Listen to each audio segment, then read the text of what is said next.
Se ressaisir, enregistrement qui est produit au mois d'avril de l'année 2023.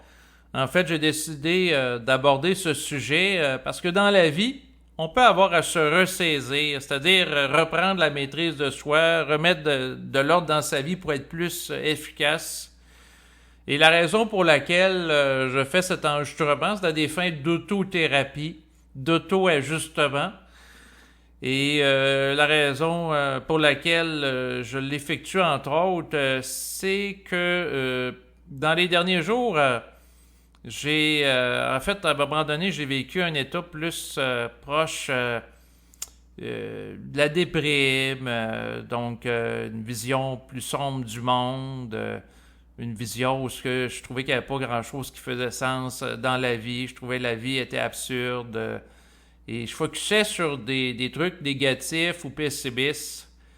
Et des fois, ça prend des individus dans notre environnement qui vont servir à nous ajuster ou nous refléter un comportement qui peut être nuisible qu'on a envers nous-mêmes. Et je parlais souvent à ma compagne de ce que je trouve qui ne marche pas dans le monde, dans la société. Les injustices que je peux percevoir, c'est sûr que dans mon cas, je suis très sensible aux injustices dans le monde, entre autres. Il faut que je fasse attention à ça. Et, tu sais, elle me disait, ben écoute, t'es-tu masochiste? T'aimes ça souffrir? Et ça m'a un peu saisi de son propos.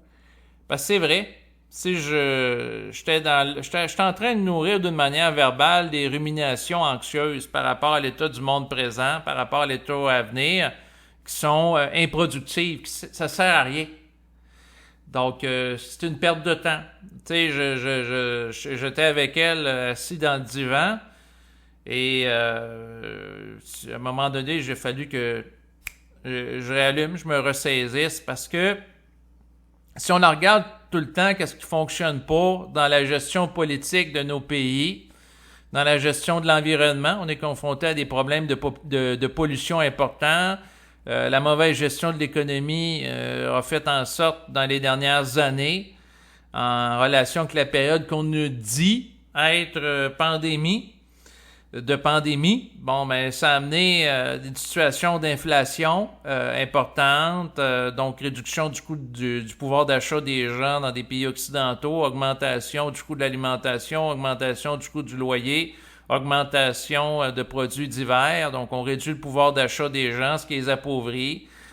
Dans le fond, j'étais très pessimiste parce que je regarde la situation présente où le pouvoir d'achat se dégrade rapidement.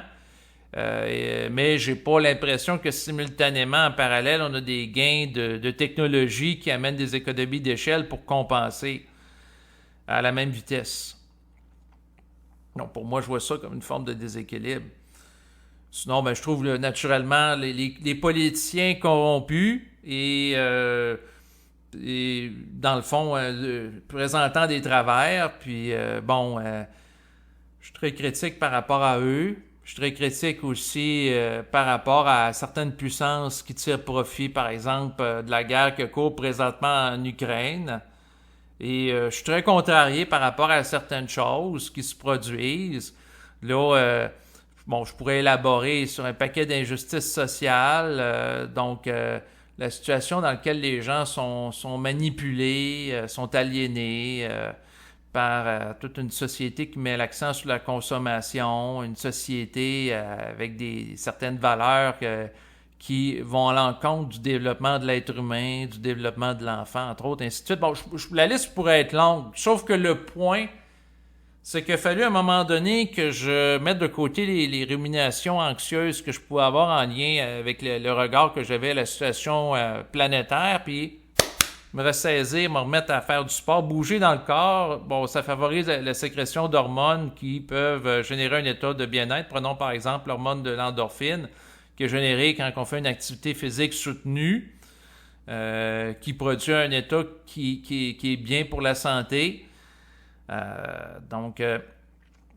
Puis aussi de m'attarder à des problèmes insolubles ou insolvables ou qui ne sont pas de mon ressort. c'est contre-productif. C'est sûr que si je passe mon temps à réfléchir sur le fait que l'économie est mal gérée ou qu'il y a trop de pollution, c'est inintelligent. Moi, je peux agir à mon niveau, mais il faut que je laisse faire le reste. Puis je constate des situations de dégradation qui auraient pu être prévisibles en termes de situations à différents niveaux. C'est sûr que si le gouvernement, pendant la période qu'on a dit être de pandémie, a injecté massivement de l'argent dans l'économie, avec sa politique de confinement pour la contrebalancer, c'est sûr que par la suite, si on se ramasse dans une situation où il y a une dégradation du pouvoir d'achat, parce que plus que d'argent qui a été mis, moins l'argent vaut quelque chose, ça en dilue la valeur. C'est un principe d'économie qui est simple. Donc, par rapport à ça, c'est sûr que tout ça, c'était prévisible. C'est sûr que, tu sais, quand je regarde ça, j'ai été en contact avec une personne, en fait, c'est un jeune garçon qui était au secondaire. Lui, pendant la pandémie, par rapport à la menace qui était véhiculée à l'école, dans les médias, il a arrêté d'aller à l'école pendant 3 ans. Il avait peur du virus et il a tenté d'étudier en ligne. Et comme au début de 2020, ben, c'était pas au point pour que les gens étudient massivement en ligne, il y a eu du cafouillage, il y a décroché. Il n'y a pas eu l'accompagnement requis. Puis là, plusieurs années après, quand la pandémie, on dit que là, présentement, il y a une situation là, où il y a un retour à la normale. Bon, ben là, lui, il retourne aux études, mais il a perdu du temps. Et il y a des gens qui ont sans doute vécu des dépressions, ainsi de suite, mais ça fait partie de la vie. Il y a des choses qui sont prévisibles et on peut voir certaines situations, comme là, présentement, ça m'a contrarié parce que là, j'ai appris que Hydro-Québec aura été victime d'une attaque de sympathisants pro-russes. Et ça fait plusieurs mois que je me doutais que ça allait arriver, quelque chose de similaire. Bon, est-ce que c'est vraiment des pirates informatiques qui ont attaqué le site web d'Hydro-Québec, qui s'occupe ici au Québec de l'électricité, étant un monopole d'État, donc la société d'État québécoise faisant la gestion de l'électricité?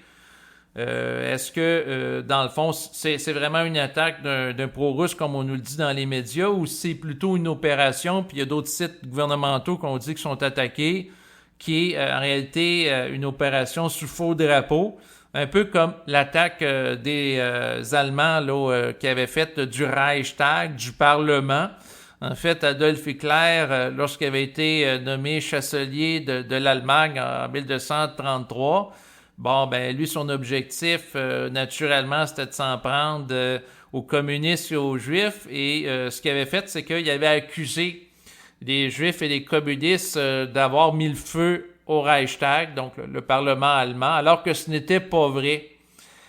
C'est lui qui avait demandé à ce que ça soit mis en feu, puis d'accuser eux autres, puis justifier par la suite l'obtention des pleins pouvoirs en disant « il y a une menace ». Mais oui, mais c'est lui qui crée le problème pour ensuite présenter la solution. Et là, présentement, on nous dit qu'il y a une menace par rapport à la sécurité de sites web. Oui, il peut y avoir des failles par rapport à des sites Internet. Donc, des failles, entre autres, ou des logiciels. Prenons, par exemple, les failles qu'on appelle Zero Days, jour zéro en français. Je me suis renseigné là-dessus dans les derniers jours. C'est que si, dans le fond, une faille informatique n'est pas documentée, on va dire qu'elle est au jour zéro. Et sur le marché noir, bon, ben, il peut y avoir des pirates informatiques, des hackers, que eux autres, s'ils découvrent une faille par rapport à un logiciel, à ce moment-là, ils peuvent vendre l'information sur la nature de la faille pour pouvoir ensuite pénétrer certains réseaux ou certains logiciels puis installer des logiciels malveillants. Prenons par exemple le logiciel d'espionnage Pegasus, qui est utilisé pour faire l'espionnage des gens sur des téléphones intelligents. Bon, la personne peut, malgré elle, se faire implanter le logiciel, bon, en cliquant sur un lien web. Donc, la personne pense, par exemple, d'aller sur un site gouvernemental et va cliquer sur le nom du site web, alors que ce n'est pas le cas. Puis c'est un site qui, en cliquant sur le lien, va amener l'installation du logiciel. Même chose par rapport à cliquer sur un message reçu par texto qui va enclencher d'une manière automatisée le téléversement du logiciel malveillant là, sur l'interface. Bon, ça, c'est des choses que je connaissais, mais il y a des choses que l'utilisateur fait rien et peut se faire utiliser le logiciel malveillant. Prenons par exemple quelqu'un qui a un téléphone intelligent, puis il y a WhatsApp. Il y a une application dessus. Bon, mais si l'application a une faille qu'un pirate informatique détecte, donc ce qu'on va appeler une faille 0D parce qu'elle n'est pas documentée sur le web, la compagnie qui produit le logiciel n'a pas mis en place la mise à jour pour, dans le fond, la neutraliser. Donc à ce moment-là, c'est une zone de vulnérabilité réelle, puis quelqu'un qui a tout simplement certains logiciels communs peut se faire installer sur son téléphone intelligent le logiciel d'espionnage Pegasus qui a été développé par une société israélienne. Et c'est un logiciel qui sert à espionner les gens. Et on peut déclencher l'enregistrement vocal à l'insu de l'utilisateur, que le téléphone filme en vidéo, et ainsi de suite. Là. C'est une surveillance totale des individus par rapport à ça. Et ce qui est intéressant par rapport à, dans le fond, bon, ce type de logiciel-là, c'est un outil moderne de l'espionnage des citoyens à leur insu. Et il y a plein de monde, que ce soit des journalistes ou des gens, des lanceurs d'alerte qui peuvent se faire installer ça pour être surveillés par rapport à certains États. Et on peut invoquer naturellement la menace terroriste. La menace terroriste qui a le dos large, qui peut justifier la surveillance massifiée des citoyens. Mais là, j'ouvrais une parenthèse par rapport à ça, parce que je me suis renseigné à ce sujet-là dans les derniers jours, mais je ferme la parenthèse parce que l'objet de l'enregistrement aujourd'hui, c'est de me ressaisir, c'est-à-dire de ne pas me faire pirater le mental par ce que certains vont appeler de l'information nuisible ou néfaste. Et l'importance de ressaisir peut arriver à différents moments de notre vie. Donc, sur Internet, c'est sûr qu'il y a beaucoup de lanceurs d'alerte qui parlent des choses qui fonctionnent mal, qu'est-ce qui ne va pas dans notre société. Si on focus juste là-dessus, ça peut amener à connaître des ruminations anxieuses, voire des états de déprime, puis dans certains cas, sombrer carrément dans la dépression. Dans mon cas, il y a quelques jours, en fait, j'avais mon hémisphère du cerveau du côté droit, il y avait comme une lourdeur liée à une tristesse, comme quelqu'un qui pleure. Tu sais, quelqu'un qui vit un état de tristesse émotionnelle, ça peut amener une certaine douleur physique au niveau du cerveau. Et c'était mon cas. Et c'est la raison pour laquelle j'ai dit, il faut que j'y vois. Il faut que j'arrête d'avoir des ruminations anxieuses, de me laisser atteindre par tout ce qui fonctionne pas là, qu'on voit dans les médias. Dans notamment des contrariétés, donc dans le sens que, bon, je vois qu'Hydro-Québec, on dit que ça a été attaqué par des pro-russes récemment dans les médias officiels. Comme je disais tantôt, pour fermer ma parenthèse, c'est peut-être une opération faux drapeau qui servirait à qui? Ben, aux autorités gouvernementales pour amener des lois pour légiférer sur le contrôle des gens sur Internet.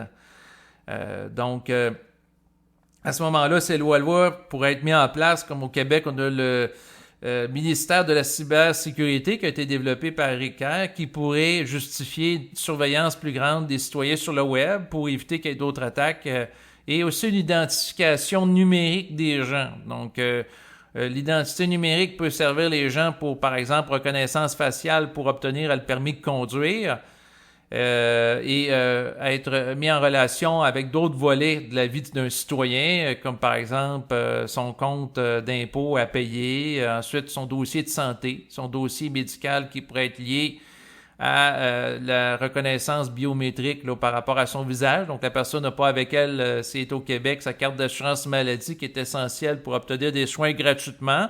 Par contre, si elle présente sa visage une caméra à l'entrée de l'hôpital, bon, ben, reconnaissance biométrique pourrait s'opérer de manière à ce que si tu n'as pas ta carte d'assurance maladie, aucun problème, on reconnaît les éléments qui composent ton visage à partir d'un ordinateur, donc tu as le droit à des soins de santé. Et la reconnaissance biométrique, naturellement, pourrait être utilisée pour payer des commerces, c'est-à-dire que dans un premier temps, on fait payer les gens avec une caissière à l'entrée d'un commerce par rapport aux achats qui sont effectués. C'est long. Ensuite, on instaure, comme c'est l'étape présente, des caisses automatisées que la personne peut aller par elle-même pour scanner les produits. Bon, dans certains cas, ça peut amener diminuer certaines pertes de temps, ou c'est surtout des économies pour les commerces où ils n'ont pas besoin de payer des caissières. Et l'autre étape vers l'informatisation plus grande de la société, c'est tout simplement que lorsque vient le temps de sortir d'un commerce, eh bien, il y a une reconnaissance faciale de la personne qui se fait, ce qui fait en sorte qu'elle n'a même pas besoin de sortir une carte de crédit à la caisse automatisée. Ben, d'ailleurs, ça me fait penser, il y a des caisses automatisées qui déjà vont, dans le fond, être munies d'une caméra pour reconnaître le visage.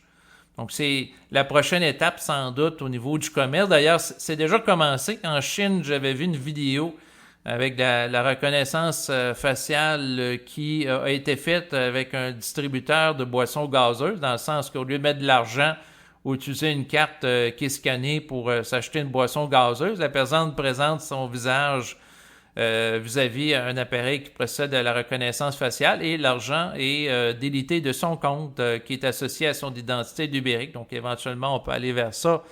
Mais le point, c'est quoi? C'est que là, on nous dit que le gouvernement est attaqué par des forces pro-russes.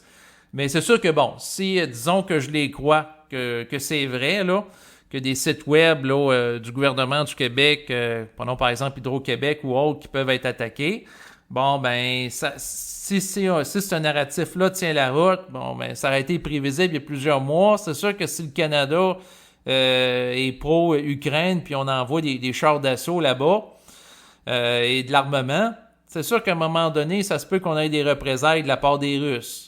Parce que si on supporte les Ukrainiens qui vont faire la guerre aux Russes, c'est implicitement qu'on est impliqué. Et c'est sûr que la guerre moderne, c'est quoi? Ben, c'est une guerre qui se prolonge entre autres dans le domaine du cyberespace, donc le domaine du web, de l'Internet, avec des attaques qui sont faites sur Internet pour mettre en échec des sites clés et des infrastructures. Donc, en plus du site d'Hydro-Québec, c'est sûr qu'une autre étape, ça pourrait être carrément qu'il y ait des attaques par rapport au fonctionnement de centrales hydroélectriques ou autres, donc des centrales qui servent à produire de l'électricité à distance, de manière à les empêcher de fonctionner et occasionner des dommages à ceux qui sont jugés ou évalués comme étant l'ennemi.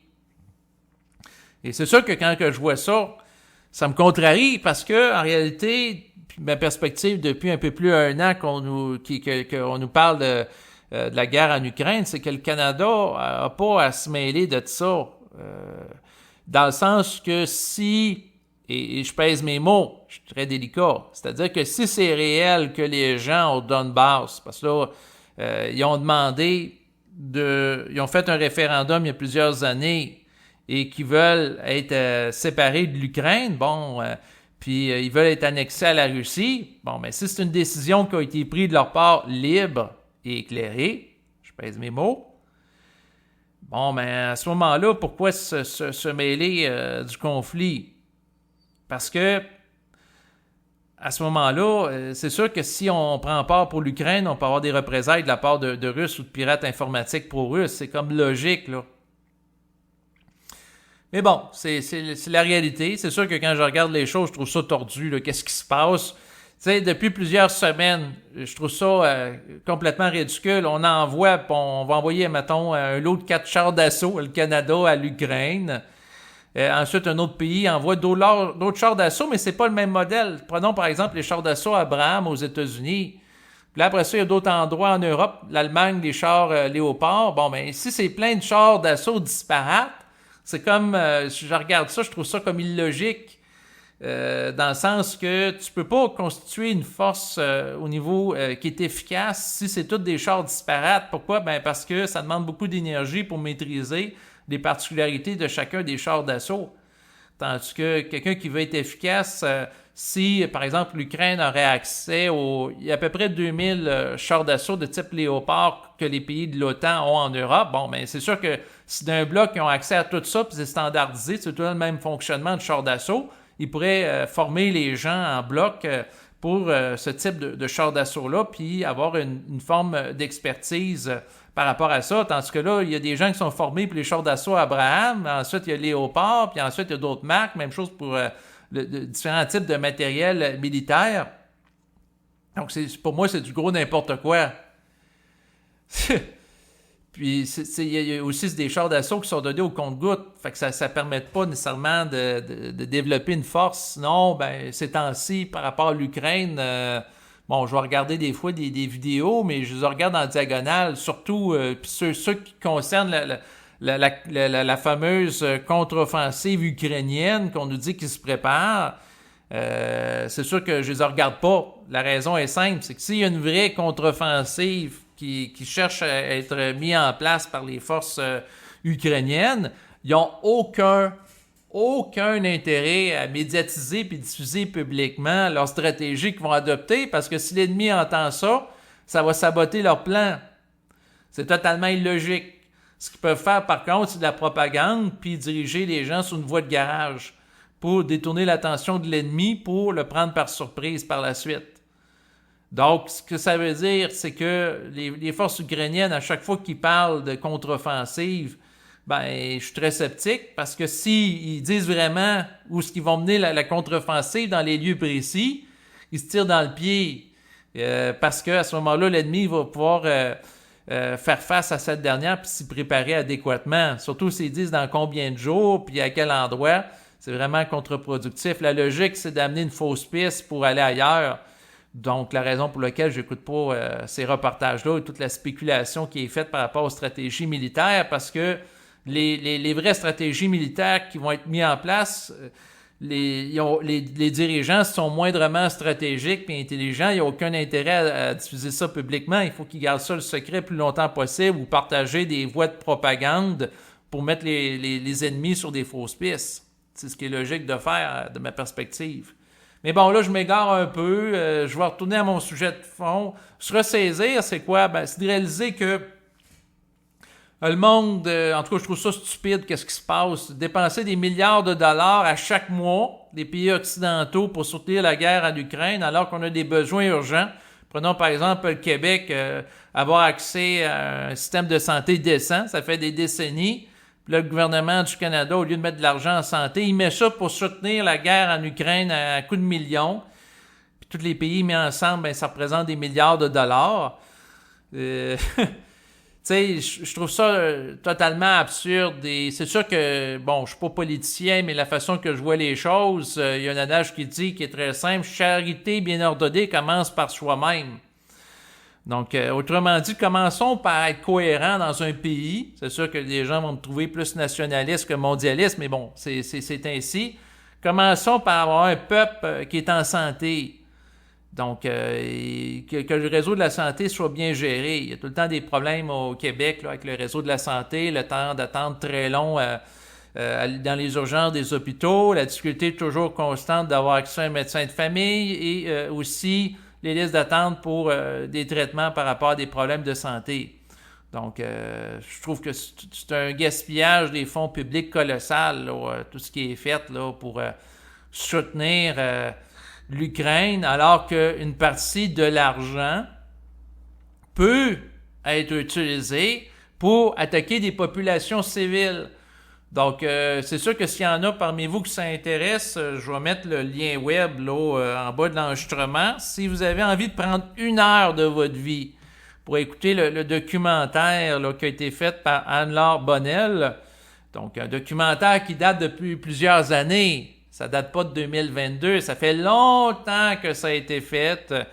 Et il est question des forces pro-ukrainiennes qui font des attaques dans le Donbass contre les gens qui veulent se séparer de l'Ukraine. Et ce qu'on voit dans la vidéo, c'est qu'il y a des populations civiles qui sont affectées par les bombardements des forces, non pas des Russes, des pro-Ukrainiens. Dans la vidéo, il est question qu'un hôpital a été bombardé par des forces ukrainiennes. Un peu qu'est-ce qu'on nous rapproche aux Russes. On dit, regardez, les Russes, ils ont bombardé en Ukraine un hôpital, ils ont eu des maisons qui ont été bombardées. Ouais, mais si les forces ukrainiennes ont eu des actions de nature similaire par rapport à leur propre population, Donc, les mêmes agissements qu'on qualifie de crimes contre l'humanité dans les médias de masse. Ouais, mais si on leur donne de l'argent et de l'armement qui peut servir à mener des actions analogues, à quelque part, il faut falloir évaluer si on ne contribue pas, nous autres aussi, à perpétrer des crimes contre l'humanité. Parce que là, dans la vidéo d'Anne-Laure Bonnell, il est question de civils, d'enfants qui ont été blessés, des gens qui ont été affectés par les bombardements, des forces pro-ukrainiennes, leurs maisons ont été détruites. Ensuite, c'est ça, il y avait l'hôpital aussi qui a été affecté, donc différents lieux. Des gens qui ont la difficulté à s'alimenter aussi. Puis c'est le même type d'action qu'on reproche aux Russes. Mais là, c'est parce qu'à un moment donné, il va falloir que quelqu'un montre l'autre côté de la médaille.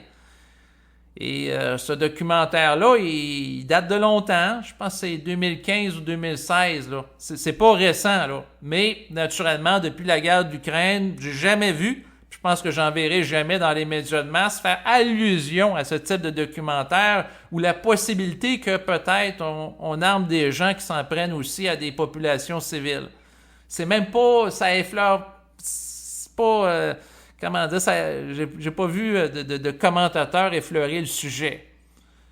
Mais bon, ça fait partie des réalités de la propagande et de la polarisation. L'ennemi est tout méchant, puis nous autres, on est tout gentils. Fait que ça c'est un volet qui me contrarie et qui m'amène à avoir des ruminations anxieuses, dans le sens que là, si Hydro-Québec on dit qu'il est attaqué, il peut avoir par la suite, non pas juste le site web, mais l'installation carrément d'Hydro-Québec qui est attaquée, puis des milliers de citoyens soient plongés dans la noirceur au Québec.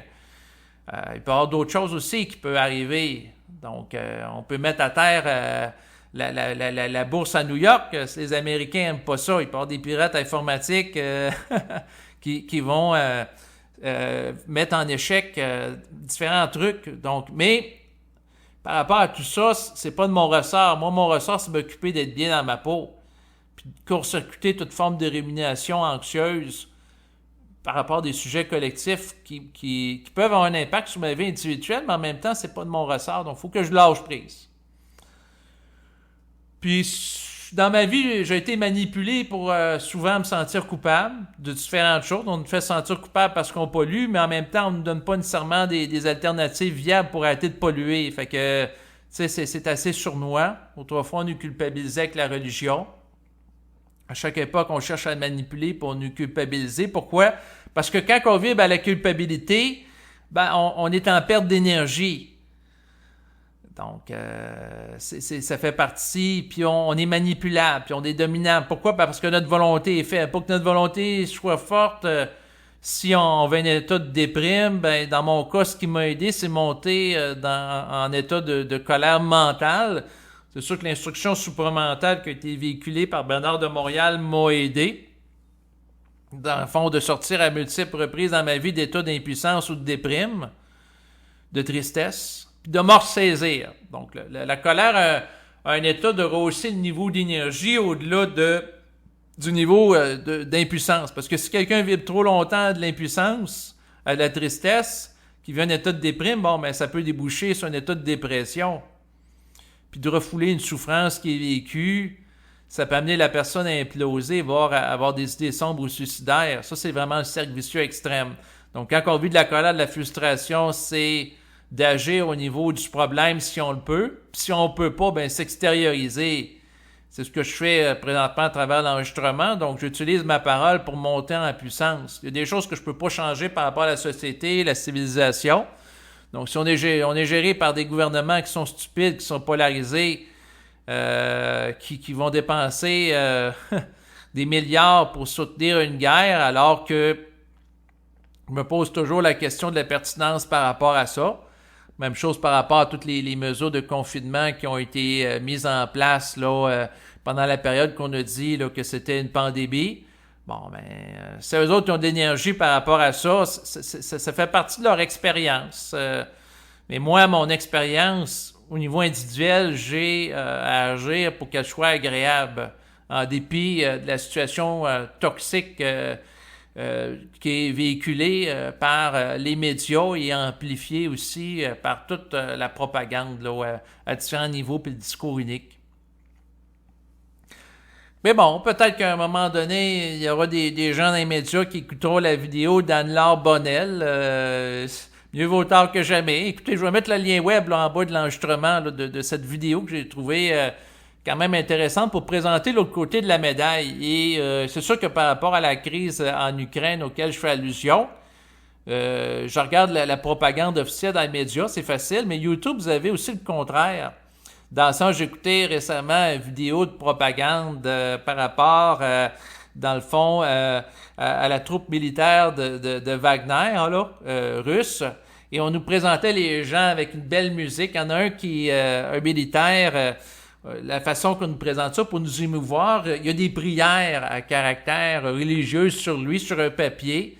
Et dans la vidéo, il nous partage que ça lui donne un sentiment de protection en lien avec sa foi. La façon que c'est présenté, c'est qu'on nous présente cette personne-là comme un bon gars, c'est-à-dire un bon religieux, donc quelqu'un qui a les valeurs conservatrices, qui n'a pas été corrompu par toutes les valeurs là, qui sont liées à une forme de déchéance morale qu'on va attribuer à l'Occident, là, les barrières qui vont à l'encontre de la religion, qu'on va dire satanique, luciférienne, des valeurs pro-avortement, la promotion du divorce, ce qu'on va dire aussi comme étant de la perversité sur le plan sexuel. C'est sûr que, bon, en Russie, par exemple, les valeurs LGBTQ+, sont très mal vues par les Russes et sont vues comme des valeurs qui vont amener une déchéance morale là, de la civilisation, ce qui est très différent d'ici, dont les gouvernements en font la promotion. Bon, c'est sûr qu'en ce qui me concerne, bon, prenons par exemple à la base du mouvement, au début, c'était gay, lesbienne. Bon, quelqu'un qui veut être gay ou lesbienne, ça y appartient. Je vois pas nécessairement une forme de déchéance morale par rapport à ça. C'est une réalité personnelle. Par contre, le point qu'il faut faire, c'est qu'à un moment donné, on part de certains éléments que, bon, la personne, qu'elle soit hétérosexuelle, homosexuelle, a le droit au respect. Sauf qu'à un moment donné, le mouvement LGBTQ+, c'est comme une bulle. Puis là, on est rendu au stade de la promotion des drag queens qui vont faire la lecture de livres d'enfants dans des bibliothèques au nom de l'émancipation de l'identité sexuelle. Moi, c'est sûr que toute cette initiative-là, je la trouve totalement clonesque. Et dans quelle mesure, comme le dirait le psychiatre Pierre Mailloux, c'est dans l'intérêt d'un enfant d'être exposé à quelqu'un qui va être habillé d'une manière caricaturale pour faire la lecture d'un livre. À quel point que c'est un modèle qui est sain pour un enfant. Il faut se poser la question.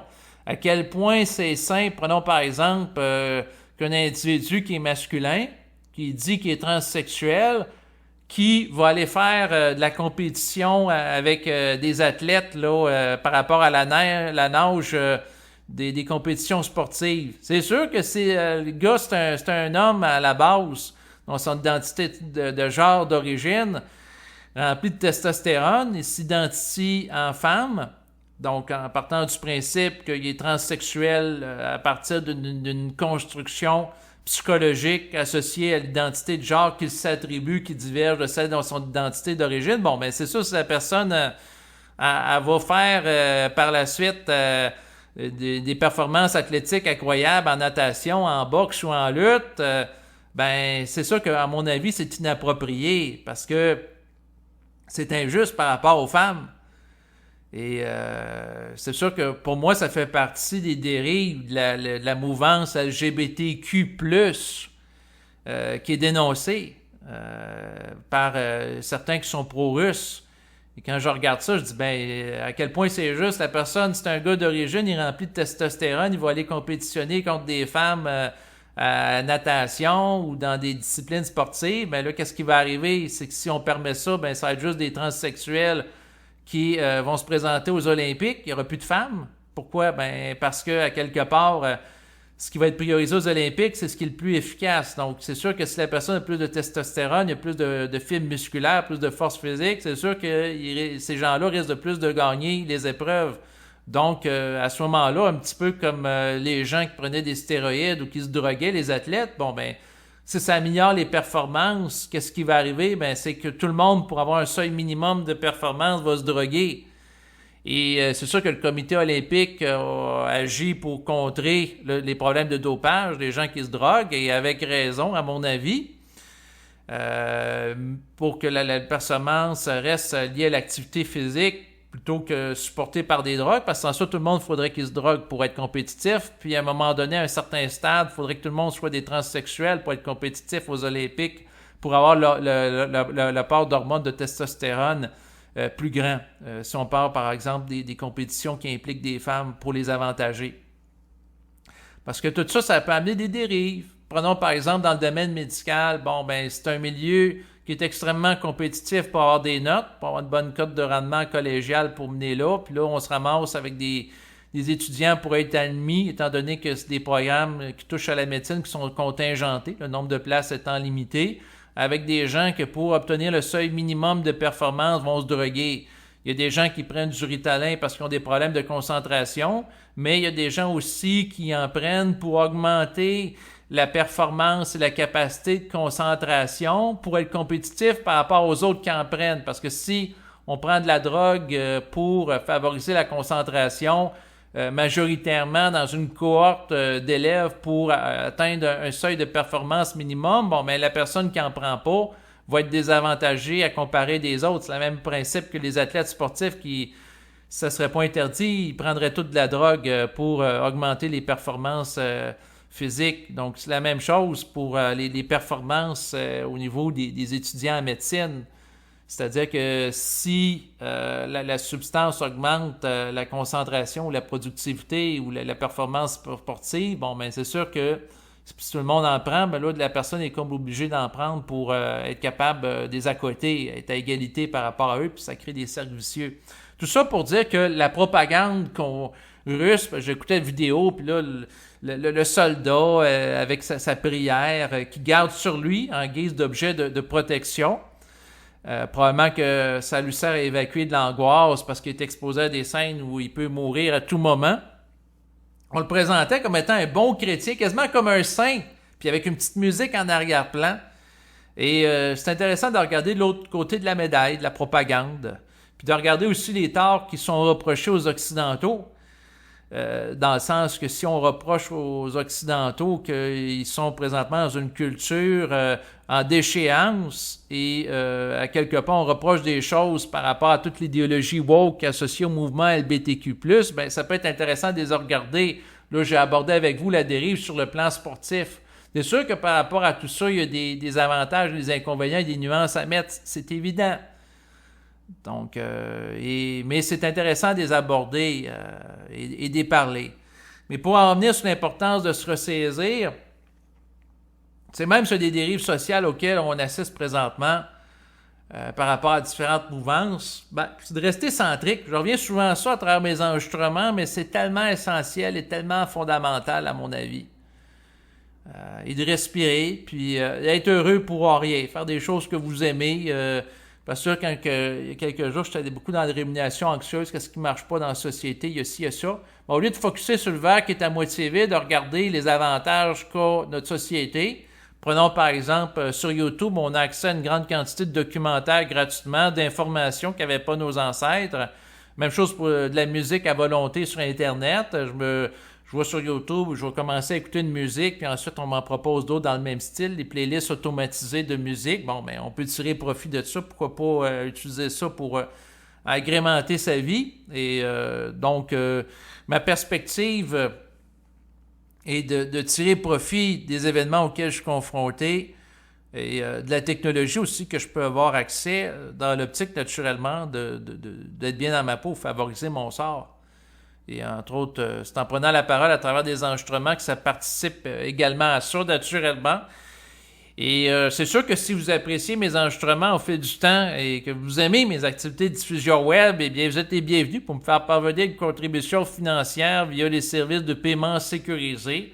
que ce soit Interac et également PayPal. Donc, vous allez avoir les informations à ce sujet en bas de l'enregistrement. Donc, je vous remercie de votre écoute et je vous dis à bientôt. Au revoir.